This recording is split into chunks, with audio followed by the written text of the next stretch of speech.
Vasquez. Ya puno buta. Ya puno buta. Na dunya ye moja. Obi nkasa kokon se makoko. Omogwa kwano. Obi adam for be sra hedo ni mai. Omogwa de papa. Moja ne son ni sa no. E moja son ni pa. Obi na Messi se kafra.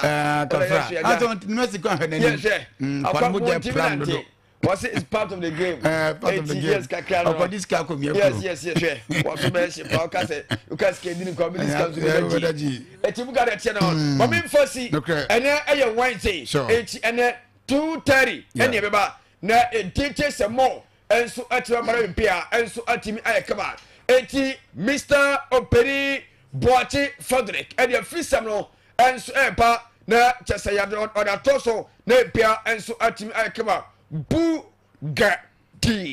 Well, Prof, me da sip ya about Prof we a bibre mu ane amno ni 7 ya tell first say ba fie na pai ya ba bedi afisa mu nkom kakra o ye nko bebre san chekora bisafo morning show no asan so beto asma men ko limam krona men konko che opana no pai bin mi sa utie mi chase so our donors na be sister Charlotte and pai special good morning ko and fine mamo na ni mi shandura and a chase budget anasa ko ma sika na kupon ya tuma Ghana Black Stars se bebo yen game against Charo just as quiz plan as a Minister of Sports and Recreation of Pania. The honorable Kofi the two that are not here. Next Sika, Jeff funded by Sanka or Sanka, Abanu Tia, 1.2 billion. Sika near, and I'm a person that is Sika Sorodo, and it is out of Sika Ganra, or Pania the day at honorable Kofi Chimucha Sentia, Sikan Otis one, Yankunika.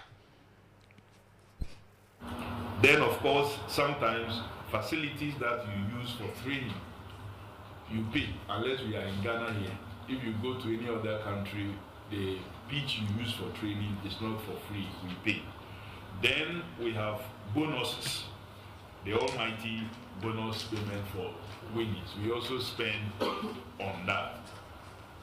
If we are a host country, like we want to do against Mali, or like we did against Chad, we also have some other expenses to incur. Per the CAF rules and the rest and World Cup qualifier. You, the host, you are responsible for the flight tickets of the